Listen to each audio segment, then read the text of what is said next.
I just gave a presentation about investing in industrial real estate, and I surprised a few people by having a section describing reasons why some investors should avoid it altogether.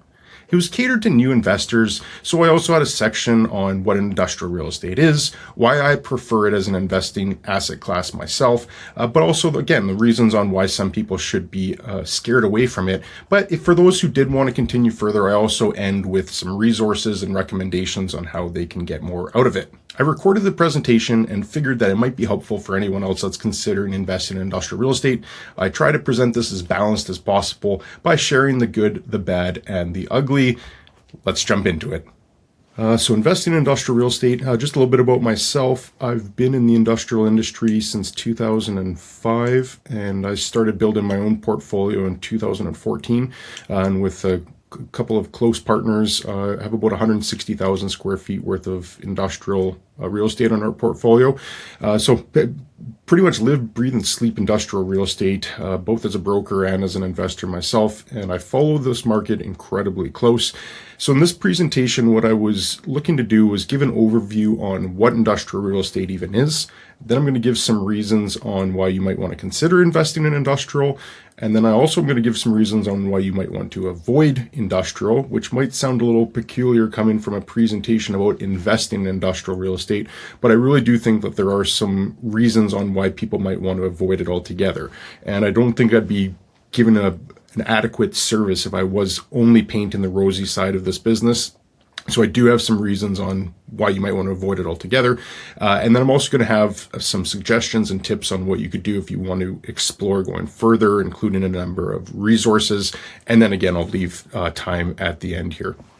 So first, what is industrial real estate? And that might sound like a pretty easy place to start, but it is actually a lot more nuanced than a lot of people might consider. So I usually break it down into three categories, and I have some pictures and illustrations to help this sink in a second, but I usually break it into three categories: manufacturing properties, warehouses, and flex buildings. And I'll start with manufacturing properties. And the most simple way that I've described a manufacturing property, it's a building where things are made. So there's three pictures that I included here. The bottom left corner is a automotive factory. You can just appreciate that all this robotics, all this machinery basically gets all the raw materials coming in, it gets assembled, and then a car gets shipped out on the other end. The picture right beside that is a big fabrication shop. So similar type of idea. They might be fabricating or machining metal or different pieces for equipment. Big buildings, usually it looks more like that heavy industrial, which people might conjure up when they think of industrial. Manufacturing is a big segment of the business. And another picture that I put up top, that's the Boeing factory just outside of Seattle in Everett.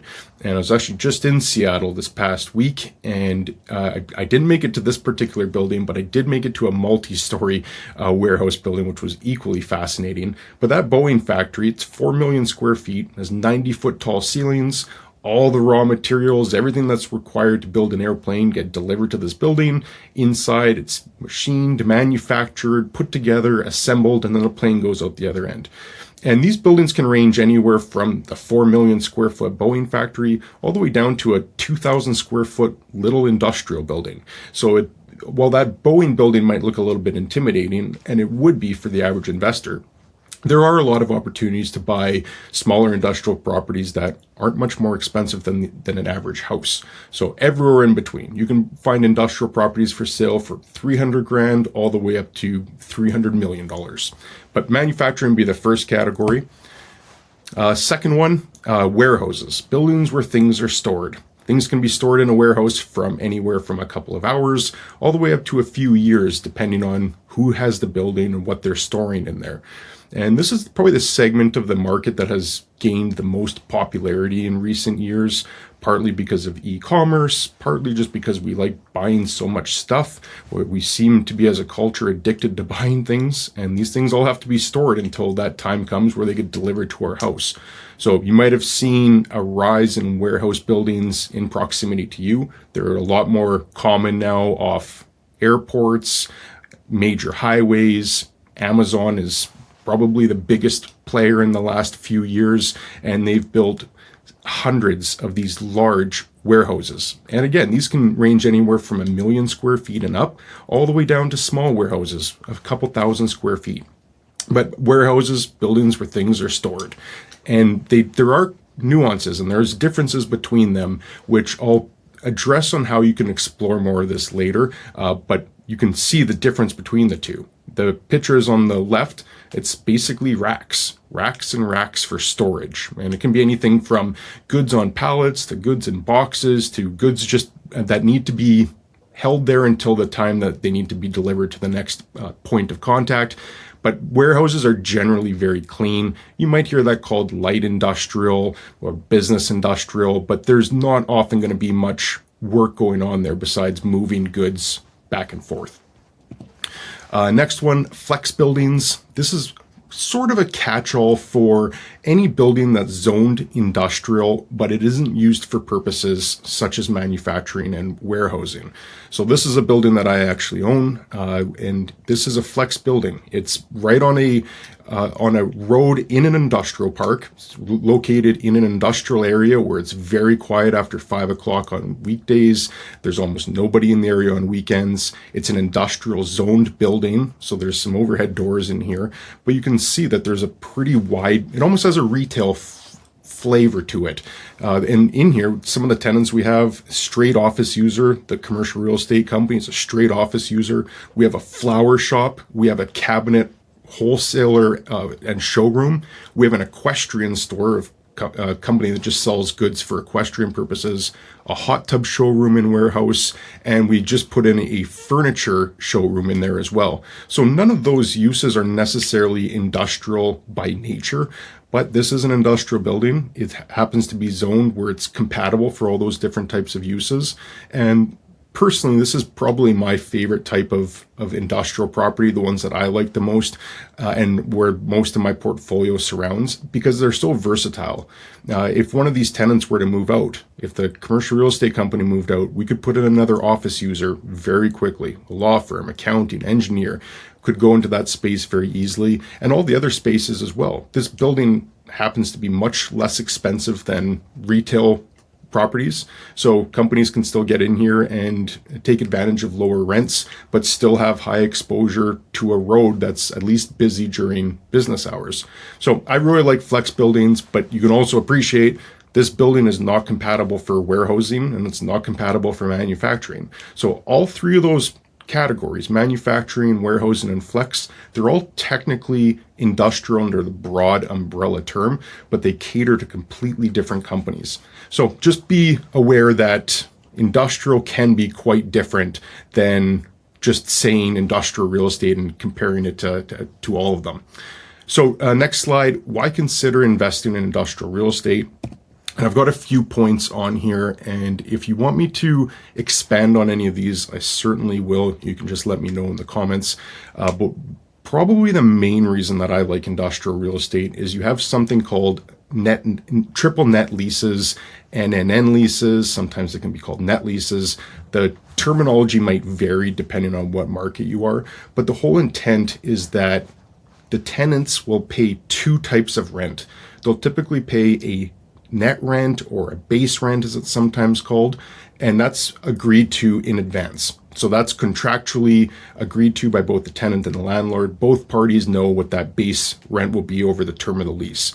It can be a flat amount, so it could be $10 a square foot for 5 years, or it can be $10 a square foot with escalations throughout the lease. So maybe it starts at 10 and ends at $12 a square foot, but that base rent amount is pre-negotiated and it's agreed upon up front. The tenants then also pay another type of rent called the operating costs or the additional rent. Again, the terminology might vary, but the intent is that any expense necessary to keep that building operational will be passed through to the tenant. And that's a very important thing, especially when there's a long-term lease in play, because that will include property taxes, building insurance, common area maintenance, and management fees. So if any of those costs increase throughout the term, which we all know that costs are almost always going to increase, any of those increases get passed through to the tenant. So if it's a 5-year lease and year 2 property taxes go up 10%, that increase gets passed through to the tenants either on a proportionate basis if it's a multi-tenant building, or straight to the tenant if it's a one tenant building. And the reason that this is so attractive to me as an investor is, first of all, I like the stability of having longer term leases. Unlike residential or multifamily, where you're typically having year-to-year leases, it's not uncommon to see a 10, even sometimes a 15-year lease in industrial. And you don't have to worry about your rent being eroded if there's increases in property taxes or insurance or whatever it is. So that's probably the main reason. If you are considering investing in industrial, one thing I'd really stress is to have a lawyer confirm that the lease is actually set up this way. Virtually all leases that I see, especially if it's with a sophisticated seller, are structured this triple net way, but just ensure that that is how it is, because it's not necessarily a guarantee. But if it is, and every property that I have is a triple net lease, it's just a great way of ensuring you're not eroding your profit. Another great thing is that you very seldom are going to have calls for small issues. You'll certainly get called if there's a big issue like a flood or something big, but if there's a toilet plugged, or if a light goes out, or if a fridge in the kitchen goes out, most of the time the tenants are just going to take care of it themselves. So you're not getting those same calls. And I've owned some residential in the past. I know what it's like having a call at 11 o'clock on a Friday on how much that can interrupt just your life in general. I don't get calls like that, especially evenings and weekends. And if it is during the day, it's much easier to handle. Another great thing about industrial is that you more often dealing with credit tenants, because you're dealing with corporations as opposed to residential tenants, where it's hard to get someone that's going to have the same type of credit profile as an established company.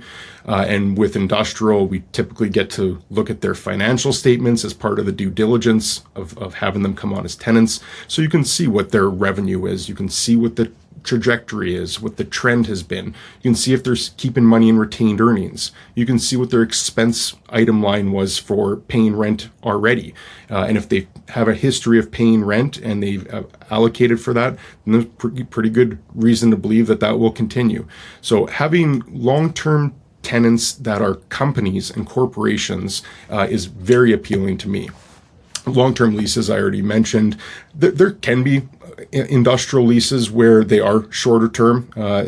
I've seen a number of leases that are even month to month, or year to year, or short term. But in general, most industrial leases are going to be longer term.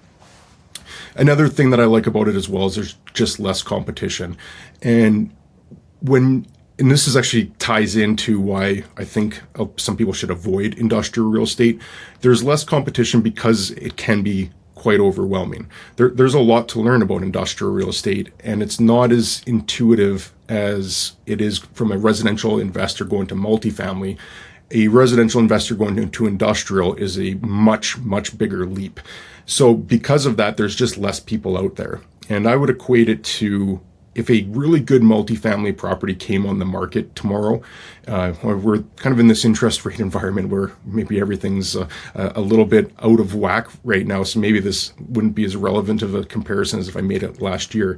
But if a multifamily property came on the market tomorrow and it was in a really good neighborhood and it looked like it had been kept up, and there was perhaps even some opportunity for growth, I suspect that there could be dozens, if not hundreds, of investors that might be interested in that property. Whereas if an industrial property came up, very similar, a really nice industrial property, opportunity for growth, really well kept, even a good tenant, there might only be 5 to 10 investors that are interested in that at any given time. So it's just, you're competing with a lot less people. And generally speaking, if there's less competition, you're not paying as much of a price. And that leads to all sorts of things on why multifamily cap rates have traditionally been much lower than industrial, is because there's just more people chasing multifamily than there are industrial. So it's difficult to actually put a finger on where cap rates are right now for either of those asset classes, but it's historically industrial's 150 to 250 basis points higher on a cap rate. So I think a lot of that is because there's just less competition. So those are the main reasons on why I've personally transitioned exclusively to industrial. But I also think that there are a lot of reasons on why you should avoid industrial. And again, I'm working in industrial real estate. I help people buy and sell industrial real estate. I own industrial myself, but I don't think I'd be doing this presentation justice if I just made this seem like it was a great asset class to invest in. So a few reasons on why I think that people should avoid it. It's a very steep learning curve.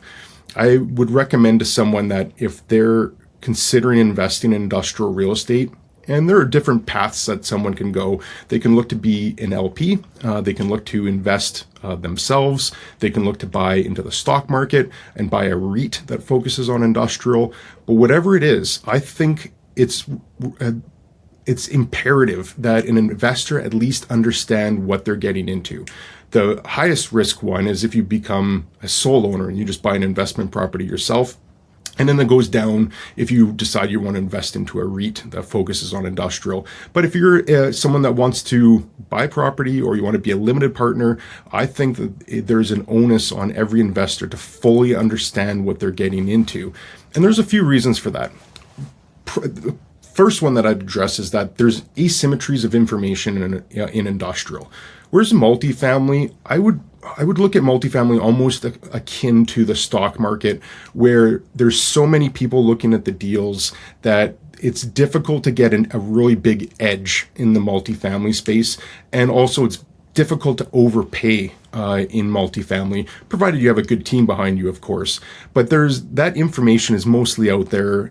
Even a relatively inexperienced investor can do fine in multifamily. In industrial, there's people that just have access to a lot more information than a new investor would, and that can exploit the new investor and perhaps have them make a poor decision. So that's a really important thing to know. And this next point is probably the main reason why I would suggest that people should be cautious about industrial, is that any mistake is greatly magnified.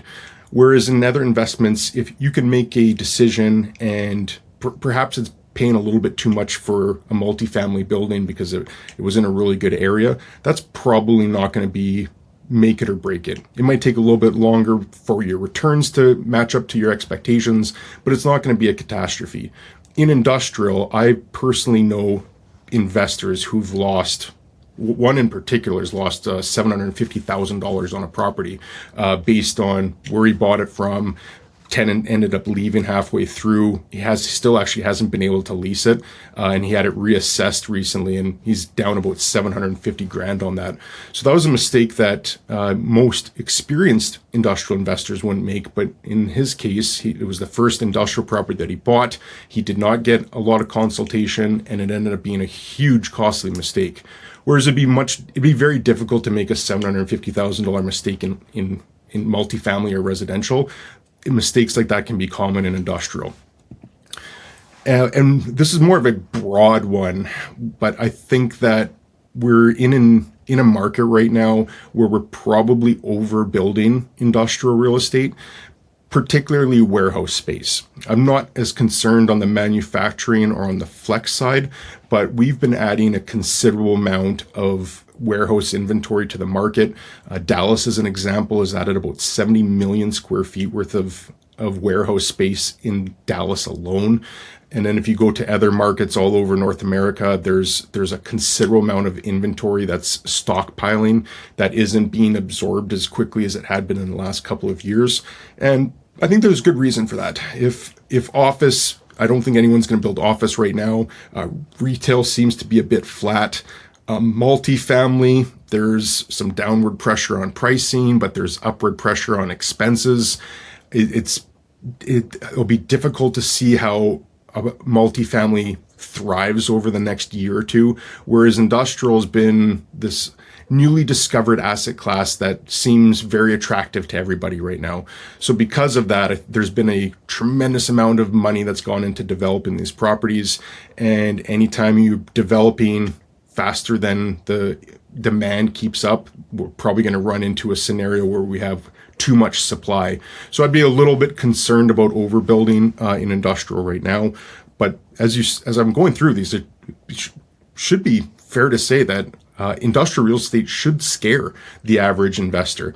And I don't say that to necessarily push people away, but more to just stress how important it is to really understand exactly what you're getting into and appreciate that it's a lot more complex than some other asset classes.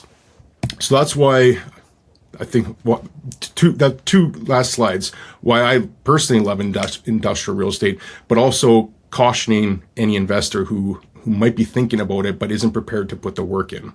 So if you are in that category, that you are interested in it and you want to explore it more, here's a few things that I would do. So first, pick a market. It's very difficult to understand industrial real estate on a North American wide level unless you have a lot of infrastructure in place, you have teams on the ground. There's very few smaller investors that can invest in multiple states for industrial. So I'd pick one market first. Perhaps it's your market that you're already in, or perhaps it's one where you just see some population growth. I like the Sun Belt, but avoiding any of the blue states. I personally wouldn't want to invest in California. I'd stay away from states like New York. Not anything to do with the politics, but more just to do with how they treat industrial real estate. And they don't tend to be overly business friendly, at least towards the industrial market. But I'd pick one. Population growth is in my mind is the main driver of industrial real estate demand. So that's where I would look, is anywhere where you think that there's going to be population growth. And then commit to becoming an expert in the market before you make an investment. So ideally, you can go to the market, physically drive it. I still actually do this routinely myself, as I still regularly drive the industrial market just to see if there's new opportunities coming available, or if companies are moving, or if a new property is going up. I like having a really good sense of what's happening in the market going forward, as well as from a historical standpoint. So you really do just need to become very familiar with the market that you're going to invest in. If you can't drive it, Google Street View is an excellent way. You can find out where the industrial parks are in a city very quickly, because most of the time the city will have them clustered in specific areas. So almost every market that I've seen in North America, there's going to be an industrial park, or several industrial parks where all the industrial buildings are clustered, and you can go on Google Street View and just start going up and down, seeing who the tenants are, seeing what the buildings look like. It's a great resource for those if you can, but nothing takes the place of actually physically driving the area if you can. Next, this is an easy one, and it's often overlooked, is read every available market report you can find. And all the big brokerages put out quarterly, if not monthly, reports on what's happening in the market. So you can see trends on vacancy, on rental rates. You can see what deals have recently happened, at least the large ones, which they'll typically identify, and they'll give you some commentary on what's happening in the market. And if you commit to just reading those research reports as they come available, and it can be as many as 20 that you might want to read for any individual quarter. And then they also put out reports on broader trends. So perhaps what's happening in the supply chain, or what's happening in EV manufacturing. Most of these brokerages will put out reports like that, and it's very easy to find. Just go to whatever city you're in, enter into the search, your market, industrial real estate report, Q3 2023. You'll get a long list of reports right off the bat, and they're free to use. But at most, you might just have to enter your email to do it. But other than that, they're free to read. I read them all the time. In fact, I probably read more now than when I did when I first started, just because there's so much change and things happen in this industry that I just want to keep apprised of what's happening. And then there's also some additional ones. There's other research companies that will put out reports and talk about the market, and again, provide stats and identify what deals are happening. That's an underrated way to really quickly get yourself up to speed on what's happening in the market, and it's free. Next, look at every single listing that hits the market, and if you can come across any comps, comparables, that's also fantastic, just to give yourself a sense of what buildings are selling for and what features buyers or investors are putting value on or perhaps discounting. So if you see a property that sells for $200 a square foot and another one that sells at $130 a square foot, really identify why there's such a discrepancy in those two prices. And once you start getting a handle on what makes a good property and what makes a property less attractive, then you really start having a sense of what you'll be looking for when the time comes for you to invest. Another great one is attend industry events. NAIOP is a great one. If you are considering investing in commercial or industrial, I think NAIOP is an absolute no-brainer to join. I believe they have 53 chapters across North America. So most major markets will have a chapter, and then they also have a national conference. It was an acronym that used to stand for the National Association of Industrial and Office Properties, but they've got away from that acronym, still kept the name, but now it's pretty much just the Commercial Real Estate Development Organization, I believe. But great industry. When you go to their events, you'll be meeting developers, owners, service providers, pretty much the whole spectrum of people that are involved in commercial and industrial real estate. And they also put out a lot of great information and research papers. So that'd be one that I'd highly recommend joining. I've been a member at my local chapter for 10 years, and I don't see that changing anytime soon. Next, and this is the last one, and then I'm happy to take some questions as well. Read as much as you can about what makes a good property, and surround yourself with a team that can help identify blind spots. While I've mentioned that it can be a very complex industry and a complex space to invest in, you can shorten or at least mitigate your risk. I don't think you can ever eliminate any risk, but you can help minimize it if you have a great team. So at the very least, I'd have a lawyer that specializes in commercial real estate, have your accountant, have an appraisal, have a environmental site assessment company, a broker. Have yourself a team that can really help understand the property that you're considering investing in, or understand the market, so that when the time does come, you at least know that you've got coverage from any of these potential blind spots. So that's pretty much it in a nutshell on how much I wanted to go through on this. I hope that was helpful. If you want to continue learning more about industrial, I'd recommend checking out this video up here. Catch you later.